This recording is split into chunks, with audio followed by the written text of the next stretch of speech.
Well, thank you, ladies and gentlemen, and on behalf of the Air Force Association, welcome to our forum this afternoon, the subject of which is Beyond the Iron Triad, the Future of Airborne ISR. And we've got a panel of 6 distinguished experts on the topic, whom I'm going to introduce momentarily. But before doing so, let me set the stage for this topic. To address the challenges of the Cold War, 3 major aircraft weapon systems were built to provide command and control, intelligence, surveillance, and reconnaissance in a manner to counter the Soviet Union: AWACS, Rivet Joint, and J-STARS. However, modern conflict will likely involve far more dynamic, rapidly evolving problem sets than those posed by the former Soviet Union. Now, we all know that subsystems that make these aircraft effective have been modernized, but the aircraft themselves are aging to the point where they've got to be replaced, or they risk becoming increasing economic burdens to a growing geriatric Air Force. Furthermore, recent and future developments could see nearly every aircraft in the Air Force inventory able to gather data and fuse it with a host of actors, portending a revolution in the C2ISR mission set. Accordingly, C2ISR aircraft, as well as the more granular disciplines such as airborne battle management, must account for accelerating changes in the evolution of warfare. Now, the Mitchell Institute today released its latest study addressing this topic, and I encourage each of you to get a copy that's available here. They were at the end of the tables. There's some outside. Get a copy today and read it, or if you can't get a hold of a copy, you can get access to it on our website, which is all one word, mitchellaerospacepower.org. Now, before answering questions, our panel members are going to provide a short commentary on their perspectives on this topic. So as they're speaking, as you're accumulating ideas and questions, please fill out the question, hand them to one of the ROTC folks out there who's wandering around, and I'll run through them when they're done talking, and we'll make sure we leave plenty of time for your questions and answers. And we're very privileged to have with us today, first, Lieutenant General Dash Jamieson, who's the Deputy Chief of Staff for Intelligence, Surveillance, and Reconnaissance. To her left, retired Lieutenant General C.R. Davis, Senior Vice President at L3, followed by Colonel Geoffrey Weiss, Commander of the 552nd Air Control Wing at Tinker Air Force Base, followed by Mr. John G. Clark, Vice President of ISR and UAS for Lockheed-Martin Aeronautics Skunk Works, followed by retired Colonel Jim Eisenhart, Director, Aircraft Modernization and Modification, the Boeing Corporation, and then wrapping it up, Mr. Brian Lima, Program Director for Northrop Grumman Aerospace Systems. So, General Jamieson, over to you. Thank you very much, General Deptula. I got to tell you, it's inspiring to me to be introduced by the first A2 of the United States Air Force, and to be an A2 myself. Thank you so much for putting this panel together. It is extremely important that we actually do talk about the mighty core function of the Air Force for ISR. And I'm just going to have some brief comments because I think what a great opportunity. While we were in the green room preparing for this panel, we were told there are over 1,000 airmen extra compared to last year's attendance. So fantastic job for AFA, and what a great opportunity to us to spread the word of ISR to an even broader audience. So with that, I would just offer a couple points. First and foremost, ISR is all about decision advantage. Decision advantage in air, space, cyber, surface, and subsurface, i.e. multi-domain, multi-int, and access in a multi-security environment. That's really what we have to do. I've coined the phrase, and I've talked about fusion warfare for several years now. And really, fusion warfare is decision advantage at speed and scale at a time and place of our choosing to create the desired effect that we want inside of the adversary's OODA loop. And so I really believe as we look to the future, those who are the fastest at collecting, correlating, fusing, analyzing, transporting the right decision quality information across multiple domains for the right decision maker to generate effects across both physical and geopolitical space is who's going to win the next conflict. The challenge that I've been tasked by the senior leadership of the Air Force is actually to charge me to come up with, inside the ISR enterprise, what's next. The current enterprise is manned on the backs of our airmen, and we make them type in and compute manually about every function that we perform. And so as I look to next generation ISR dominance, I need to ensure that our airmen actually can be successful at the mission they've been tasked to do. So I want to outline a few points about next generation ISR. It actually means having control of the spectrum to ensure data can be transported to both strategic, operational, and tactical decision makers without interference. I would offer to you that data is a weapon, and that we must harness the volume, velocity, and variety of data. And that as data continues to increase in its volume, we have to match speed and scale with automated tools. Sensors that we field in the future must include data access, data must meet data standards, and we actually have to be able to deliver the data with confidence and knowing that the data has not been manipulated, that it is secure, intact. But you know, it's not just about data. It's about what are we doing with that. We actually have to have multi-domain capabilities, and our capabilities have to be plug and play. In other words, we have to adhere to an open mission standard where we can advance the technology. Because it isn't just about the technology. It's about how are airmen using that technology and developing the tactics, techniques, and procedures to take full advantage of it. I will conclude by just saying, really, it isn't all about the data. It's really about what are our airmen doing with the data and how are they getting it visualized, standardized, secured, and transported to the decision maker, whether it be at the strategic level or out to the tactical edge. That might mean we continue to field airborne sensors. It also might mean we look to the skies and we flood our satellite capability. We think a little bit harder about sensors that are embedded in the ground, surface, and subsurface. Tomorrow's ISR enterprise will include all domains because it's about decision advantage. I look forward to your questions.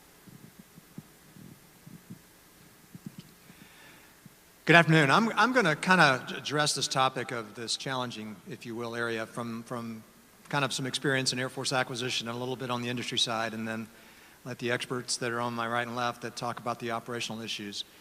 But let me say first of all that when we talk about anything related to C2ISR, BM-C2, whatever, it is a very, very difficult acquisition process. And I speak because I worked a lot of these programs at a previous life up at Hanscom, things like AOC and other parts of the early parts of JSTARS, when you find that it's very difficult when there's not a single owner of the system and that there is probably in excess of a dozen different agencies and folks throughout the Pentagon, Air Force, DOD, everything, that can say no to the progress of a program or an idea like this, but have very little accountability on it. So right off the bat, you meet up with a very challenging environment when you talk about how you deal with the ISR fleet we have out there today. Now, we have a purpose-built fleet. I mean, it spreads across 89 airplanes when you look at all of the, if you will, the variants of the 707 that are out there, from rivet joint to AWACS to combat scent, Cobra Ball. It goes on. And so you notice these are all on one platform. They were on a platform because at the time that was the only platform available. There was no competition. We're all made for very special missions. Now, some of those missions still in some shape, form, or fashion exist today, but a lot of them don't. And so how we've adapted that fleet over these years, which they roughly is an average age of 40-plus years on these airplanes, has been a testament, obviously, as General Jamieson mentioned, to some of the airmen that are out there, but it's also a challenge to many of the airmen out there to keep these airplanes running. I mean, we have proven that airplanes like this, we can keep flying almost indefinitely, but the real question is, at what cost, and is it worth it? But it seems like every time we get into an acquisition to replace one of these platforms, we start running into all kinds of challenges, as evidenced by a lot of the current issues. It becomes a very expensive, very lengthy process to define the requirements for that platform and then to begin the recapitalization. And a lot of times it's just easier to keep these airplanes flying for 35 more years than to go through that process. And that means the acquisition process presents a real challenge to trying to take the ISR fleet as it exists today to whatever's going to be needed 3, 4, 5 decades from now. So it's a very much a real concern that has to be dealt with. And so as you look at where the fleet and the airplane is going today, you find out that, and I saw this when we began the program on replacing the J-stars back in 2011, 12, and 13, defining the requirement for this type of system becomes very difficult. It becomes a challenge for not only for the Air Force, but also for industry to help out with that. I remember very well the days we started the initial discussions of the J-stars recap program with the AT&L staff, and there was a lot of discussions about who defines the requirement, who owns the requirement, who's the customer, what's the end result going to be, what is it going to be? Is it going to be for this type of battle we're fighting today? Is it going to be for 3 decades from now? So that made it very difficult to move forward with the requirement of that, and that's why it was probably another 3 years or so before we actually began an acquisition program for the J-stars program as exists today. And so the challenge is there simply because there's not a single owner for the requirement. There's a lot of inputs, and it's a very difficult requirement to define. If you look at where these airplanes are today compared to where they began, they, out of necessity, have evolved over time to meet the missions of today. It's kind of like the Air Operations Center of today has evolved over time to do a very important mission. It never began from a single requirement. It doesn't really have a single requirement now. And you see that as we've tried to replace it for the future system, again, a C2ISR type system, command and control system, you see that it becomes very difficult to replace the AOC. We've tried to do it a couple times and we've failed. And that just shows you the challenges with all the players that can get involved in a system like this. So it's just something that has to be addressed and dealt with. Part of it, I think, becomes the fact that when you deal with some of these systems, there's a lot of drive and momentum to just replace the thing. I need a thing. We've got to do the thing. I go back to some days on the F-35 when there was a lot of discussions about fighting over what data link was going to link an F-22 to an F-35. Some of you are familiar with that discussion. It became very much a data link. It picked one of 4, name 4. We had 2 ADMs on different ones at different times. But never once when we was there could we have a decent discussion about what do you need off the airplane? Where does it need to go to? What rate? What latency? What's the final output? What's really needed? Always jump to the thing. And so I worry when we start talking about the recap of the C2ISR fleet, it becomes the thing. And so we very on and off again, that leads to fits and starts on these acquisition processes. So I would offer that as we begin to continue to think about this fleet that can't fly forever, but will attempt to make it fly, thanks to the blood, sweat, and tears of a lot of an airman for a very long time, that we ask a few questions before we start going into this activity. And it's very much as like, what is the battle going to be? What's the joint CONOPS of this system? Because very often these systems have no formal root in CONOPS or doctrine, but they step into battle and do amazing things. We ask what the data needed should be one of the first questions. What sensor is the best to provide it? Where will the data go? Who will use it? And then if you can begin that discussion, I think you're a lot further down the road in terms of trying to define how we look to the C2ISR fleet of the future. So. Thanks to the AFA and the Mitchell Institute. I really appreciate the opportunity to be here and contribute some ideas on this topic today. It's an important topic. And to begin with, I'd like to say that time is right for us to be having this discussion. But frankly, I think we're about a decade and a half overdue.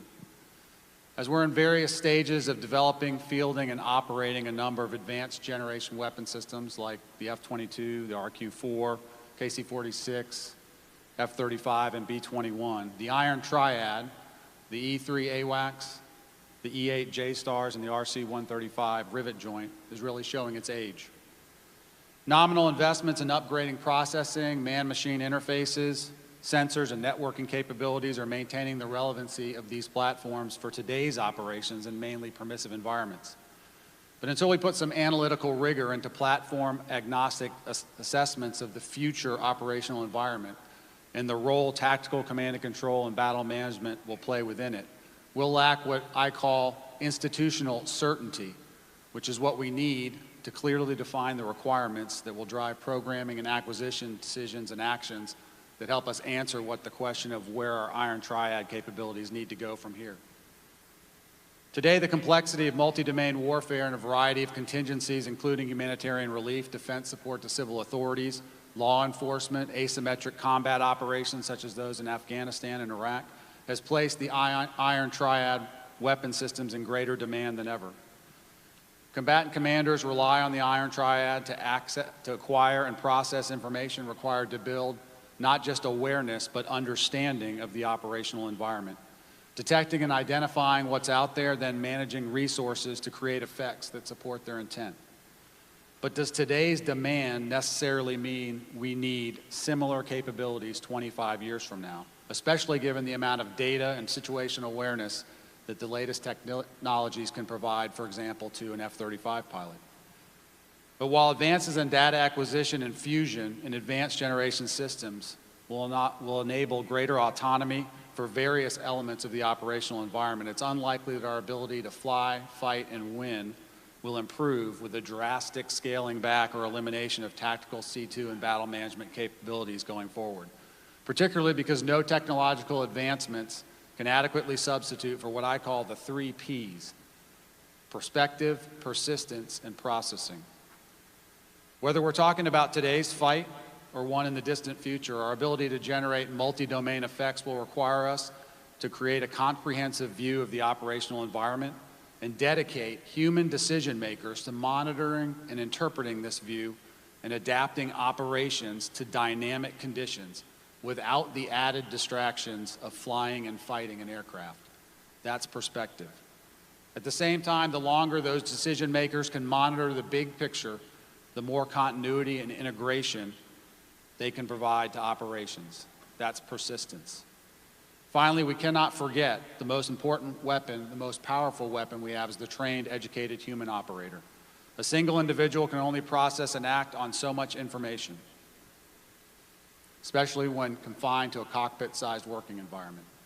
When it comes to turning data into effects-producing decisions across an entire operating environment, a team of well-trained humans in the loop using tools optimized with fewer space-saving shortcuts will have a big advantage. That's processing. As we move to the future and recapitalize our C2ISR capabilities, our ConOps and corresponding acquisition efforts should preserve the advantages of the 3 Ps, starting with the end in mind and an appreciation for a future that encompasses multi-domain, joint, and coalition warfighting, as well as the fact that space and cyber are now contested domains. We'll ensure we find the best ways to get the needed capability rather than just recapitalizing the same platforms with newer technology. Whether the Iron Triad of 2050 evolves into a single manned platform or a family of related platforms leveraging advances in sensors, data fusion, and self-defense weaponry, or a constellation of manned, unmanned, and ground systems, or something different, it must be collaborative, modular, distributed, interoperable, with capability, sustainability, maintainability, and growth potential built in. And it must meet our national security needs across the full spectrum of operations, not just the high end. So as I noted earlier, I think we're late to this fight, but I hope we're not too late because it's imperative that we get this right. Again, thanks for allowing me to be participating in this panel today.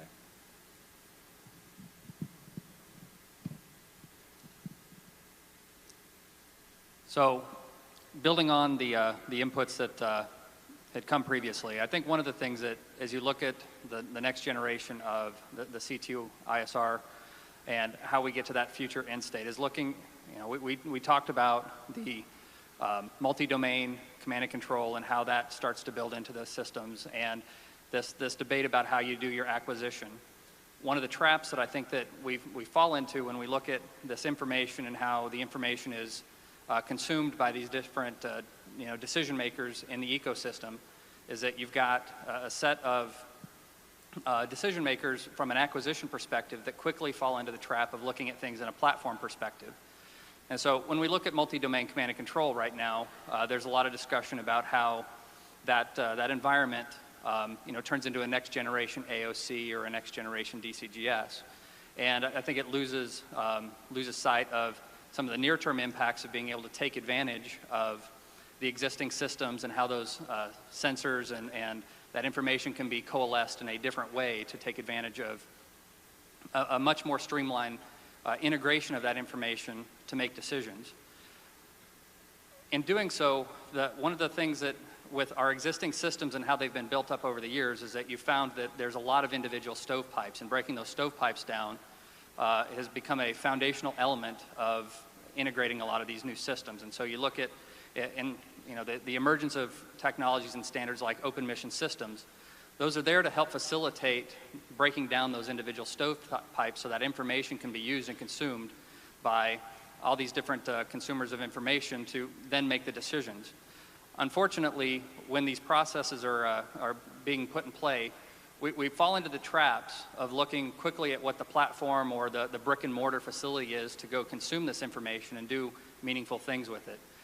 In particular, I think that you look at some of the more recent technological advances and how these systems are put together. You immediately the acquisition challenge of, what platform is it going to fly on or what facility is it going to go in causes the acquirers to lose sight of what is the actual capability that we need, what do we need to field. And so in particular, we could talk about the GMTI capability right now. GMTI provides a great pattern of life construct for the decision makers to understand what's happening with that temporal element of decision making being baked in.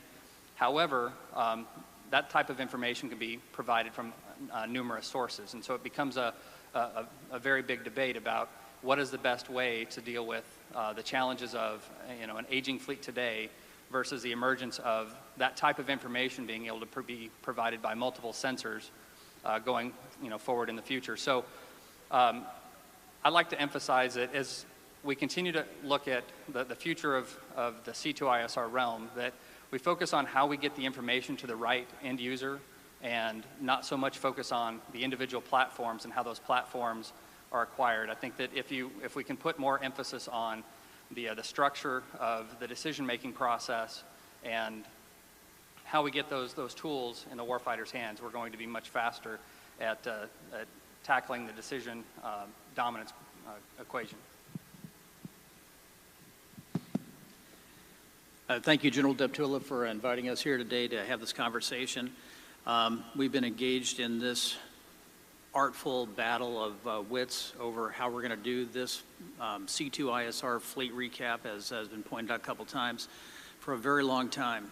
As a former operator myself, getting into the back of an E3 was like climbing back in history because it was very archaic back there.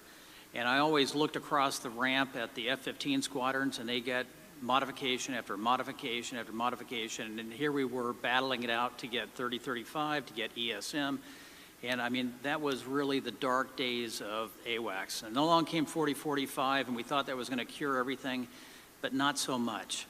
And as we've been stepping off into some of the recaps, the conversation always seems to revolve around the anti-access area denial conversation. Let's get to the high-end fight because that's the sexiest thing we do. It's the hardest challenge we have.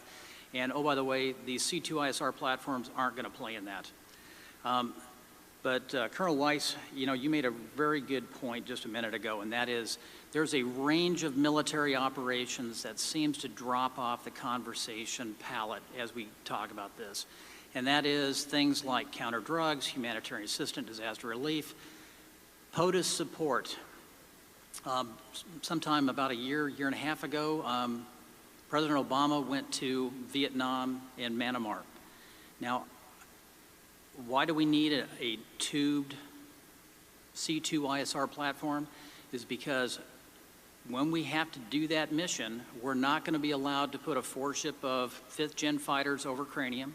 We're not going to be allowed to put unmanned vehicles over the president in some of these countries. So I think you've got to really look hard at what are the requirements for not just the contested denied operations that will be operating in the hardest case, but I think you need to stretch that out and say, what are all these missions? Let's see, moving down here, I would also submit that how do you sustain this force? And a new concept that we ought to submit to ourselves is mission-based affordability. So over the last 15 years, and I would tell you that prologue isn't necessarily prelude, but over the last 15 years, the AWACS fleet has flown 3,609-ish hours of what you could euphemistically call contested denied operations. Conversely, that same fleet has flown 828,000 hours of everything else, right? And that's a challenge because you're not going to be able to do this with an unlimited budget. And how we address the platform part of this and how we employ and deploy those forces around the world are going to have costs that bear on this. So I don't think we can just sit there and say, it's all about the data, and how do we get the data doesn't matter. I think you're going to have to look at this in a very intellectual manner and approach this very dogmatic way to achieve these kinds of C2ISR fleets. And that points out to three issues I think we're going to have to simultaneously solve. First, you know, we talk about multi-domain command and control, but we really don't have good definitions there. General Deptula has written a number of papers about the demand for combat cloud. And I think we really need to put our collective arms, both industry and the military, around what combat cloud is going to be and how we're going to deploy that. How we're going to pay for this force, both from an acquisition perspective and how we're going to do that from a sustainment perspective. And last but not least, and this is a big foot stomper, how are we going to do those non-CDO missions that fall short of all the rest of the things that we call in this fleet to do? So thank you very much. Good afternoon, and again, thanks to General Deptula and the rest of the distinguished panel for this panel. I am the director for manned C2ISR programs at Northrop Grumman, so Joint STARS is one of my programs, one of the elements of the Iron Triad. And as a company focused on the larger C4ISR domain that forms one of our mission capability pillars, we at Northrop Grumman talk about some of the key technologies that I think will be important to this mission area, regardless of how it's brought forth, and in particular the capability provided by these battle management platforms. And I thought I'd talk a little bit about those, having more of a technology background myself, and then just a little bit about how I see this playing forward for Joint STARS. We see a significant opportunity to drive a digital transformation in C4ISR, and some of the key technologies for this digital transformation, I think some of the other panel members have already talked about them: open systems architectures, digitally enabled multifunction sensors, human-machine teaming, and machine learning and decision algorithms. Some of the other panels, again, talked about the open systems architecture really being foundational.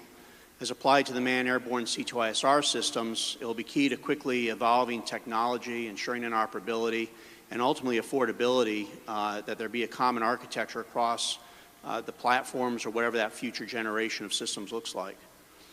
Another opportunity around digitally enabled multifunction capability, allowing the same hardware to be programmed with multiple capabilities and be able to switch those capabilities as needed.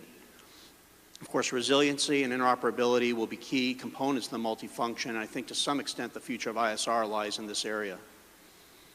The third area I mentioned is really thinking about human-machine teaming, in particular manned-unmanned systems in certain areas of C4ISR.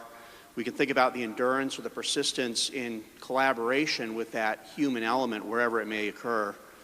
And the complex reasoning of the human coupled with automation and computational capacity of the machine is something that we find very intriguing and kind of leads to that other area of machine learning decision aids, and bringing new tools to an increasing complex C4ISR picture. We spent a lot of time thinking through that aspect of what do battle managers do to acquire different types of data, sometimes very workload oriented, and how do you allow the machine to help with that?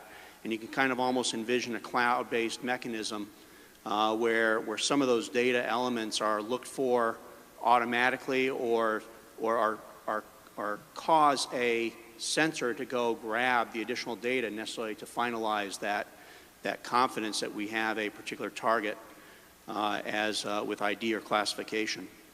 And I think General Jamieson mentioned the fact that that data is a weapon. I mean, I see these last two elements of manned, unmanned, and machine learning decision aids as the capability, the enabling technologies to really speed up that warfighter capability and leverage that data, so you're not drowning in it, you're very precisely using it over the course of the time. So we stay focused on many of these technologies. We continue to support Joint Stars. We continue to fly the fleet until 2030 or beyond, and support a seamless transition to Joint Stars recap. And I'm going to cut my comments short, but just talk briefly about the importance of these systems, and probably the most important thing to avoid a capability gap. When you look at Joint Stars, we'll be celebrating 30 years since its first flight in March of 2018. Its first operational missions in Desert Storm, 1991. But since 9/11 alone, the 16 aircraft fleet has flown nonstop, accumulating 130,000 combat hours in support of CENTCOM alone, and supporting every U.S. combatant commander in the AOR. It's supported every major combat operation since it first deployed to Desert Storm, and it's lived up to its name, eyes in the sky for boots on the ground, over the past 16 years. But I think that can be said about each of the Triad elements. And so the key is, as we think about the way forward, how do we ensure that enabling technology continues seamlessly going forward?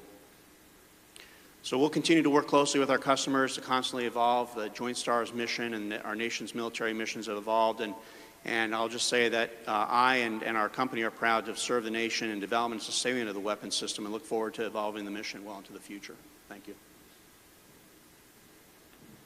Okay, well, thank you very much, ladies and gentlemen, of the panel, for leaving about 15 minutes for Q&A. We've got a lot of great questions from the audience. I've tried to assimilate some that are similar so we can get to as many areas of interest articulated by the audience. The first one, speaking of J-Stars, is for General Jamieson, and it's a question I know is on a lot of folks' minds. Press reports say that J-Stars recap may be significantly changed or even canceled. Could you please discuss what the debate is with this program, and what are the potential alternatives? Thank you very much for that softball question. I really appreciate that. So the beauty of the environment we're in right now is our adversary gets a vote. And the adversary capabilities that have really come online in the past couple years have ensured that we take a hard look at what are they doing, where are they seeing where we have vulnerabilities, and what are they then in turn developing. So I'm not going to comment specifically on where we are with J-Stars, but I would put it for all aircraft. When we look at a highly contested environment, what is our adversary capability? And the reach that they have today far exceeds anything that was determined to be feasible when these platforms were made. So we do have to look at a different way of doing business and what is the smartest way to go forward. And some of the things that are out there are what our young millennials and our Generation Zers use every single day because they're digital natives. We call it publicly available information. Regardless of the operation, whether it's highly contested such as North Korea, whether it's a humanitarian relief operation that we have just conducted in both Texas and Florida, or whether it is on the battlefields in Syria and Iraq, we have harnessed publicly available information.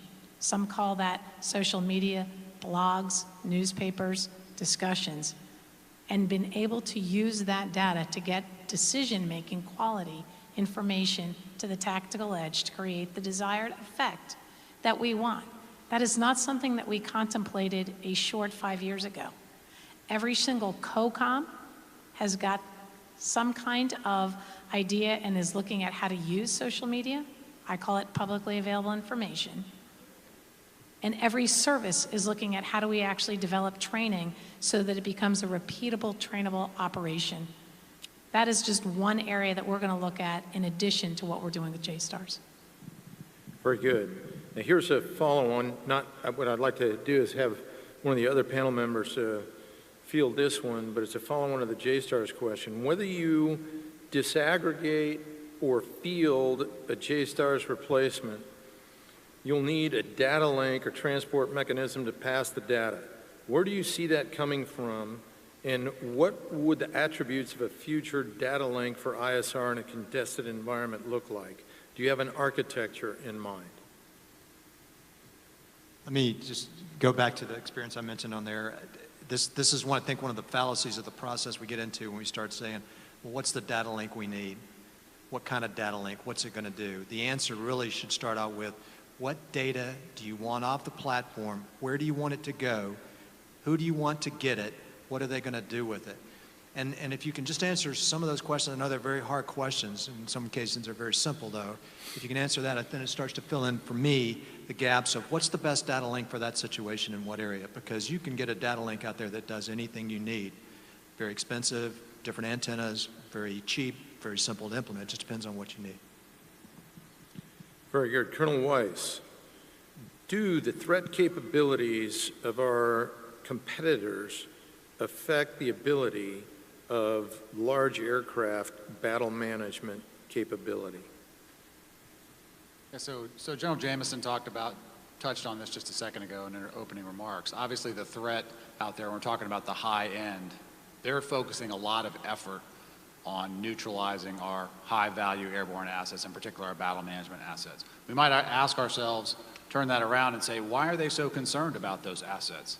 Well, they're concerned about those assets because of how much more lethal they make everything else that we put in the air when they go up, and how we're able to adapt dynamically to the things that they're doing in real time. We don't have time to take information, process it all day long, and to make a decision sometime tomorrow. When we're talking about battle management, we're talking about real-time decisions, information rapidly.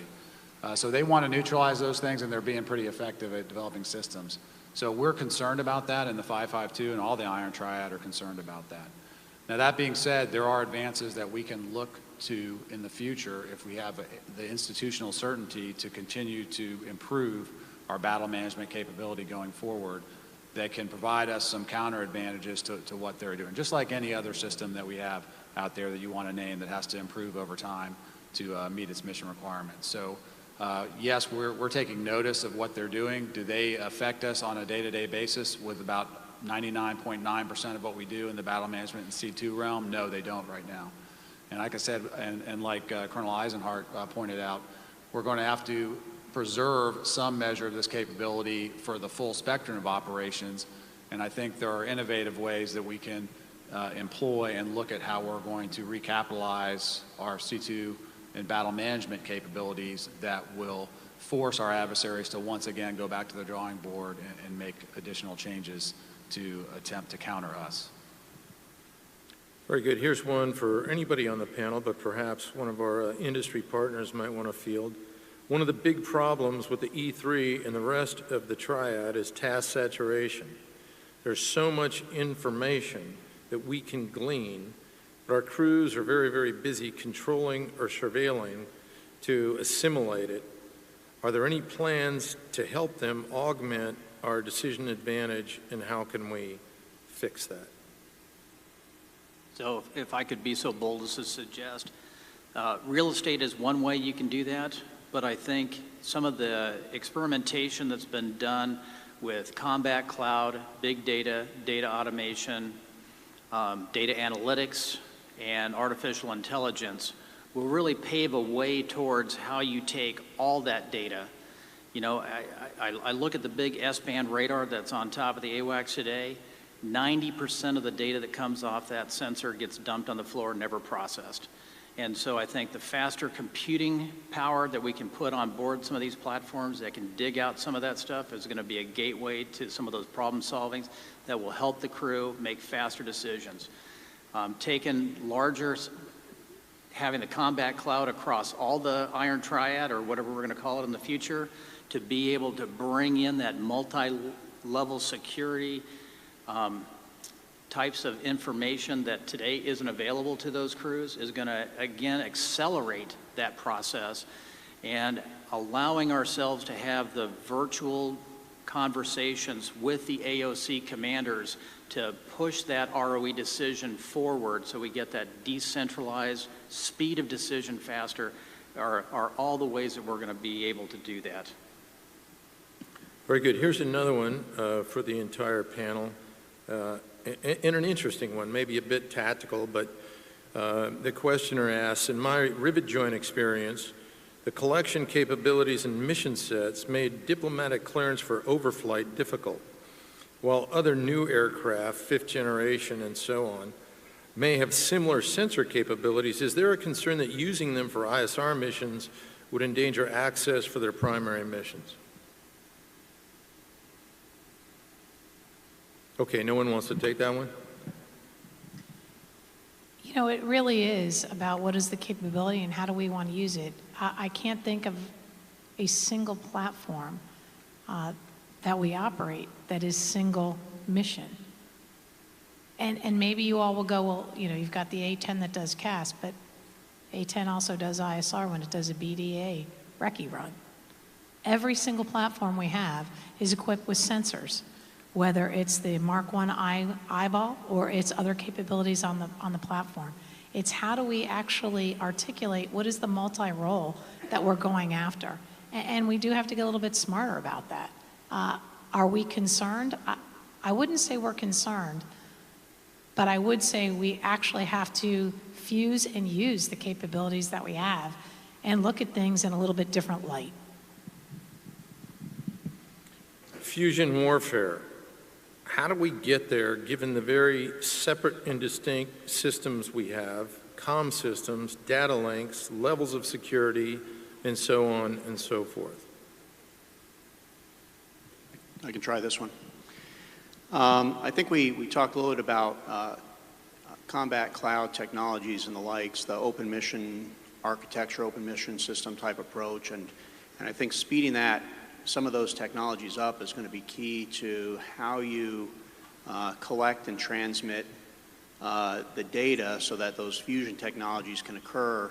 And again, to me, the fusion technology is that ability to go out and find that data that's probably already been collected but has been thrown on would have been thrown on the ground had it not been searched out. And I think the architecture for how, whether you're doing it with fifth-gen fighters or the back end of a battle management command and control type platform, that whole architecture is going to really need to be looked at, I think, and quickly in order to start bringing that network and that data structure together. I'm going to pile on this one as well. And I think that if you haven't been to a red flag in the last 24 months, you really need to go. The advances that we've made when we have ISR package commanders that actually are practicing and advancing techniques of how do we actually fuse data that has been not accessed in a previous manner. How do we unleash our airmen to allow them to actually look at how do I come up with algorithms that let us fuse data that at speed and scale we weren't able to do. We actually have seen all of what I've talked about in the past 24 months at red flags, at Cope North, and we'll continue to see this through experimentation and through demonstrations. And I also think one of the most powerful things that was mentioned at AFA so far was when the Secretary said, we're going to initiate a spark tank. And what spark tank does is allow our airmen to be unleashed, to think, how am I going to advance the data in a fused manner using the platforms we have today, using the sensors that we have today, but how do I actually come up in my dialogue and mission planning with other operators how we can actually get to decision advantage today versus in 10 years. Very good. One more last question. Tight answer, please. In a contested space environment, how are we gaining, maintaining an intelligence advantage over threats in space and on the ground to our satellites?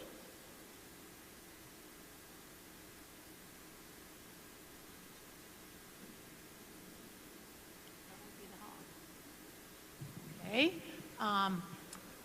You know, it is about, why do we say we do ISR for decision advantage. What are we actually trying to do? We're trying to ensure that we have indications and warning. We have situational awareness on the adversary's intent. We actually can force protect our own forces and our own capabilities, and that we can advance our capabilities and our techniques to ensure that our desired effect is achieved. It doesn't matter what the domain is. We're actually operating in space. We actually understand the adversary's threat, and we continue to evolve our TTPs and integrate our capabilities cross domains through multi-security capability. It's amazing what adversaries and ourselves are actually putting out on white papers. It's amazing on when we develop a TTP, we red team and identify what is our adversary doing. We have phenomenal space operators that are not just sitting at a keyboard. They are developing advanced tactics, techniques, and procedures for a contested environment. And I know that those airmen are meeting the challenge of our adversaries in space today, and they will continue for the future. What a great way to finish off. Ladies and gentlemen, this concludes our first day of speaker sessions at the conference, and I want to wish our Air Force a very happy 70th birthday. Look forward to seeing you all here tomorrow. Once again, please pick up a copy of our latest Mitchell Institute study report on your way out, and now join me in thanking our outstanding panel members.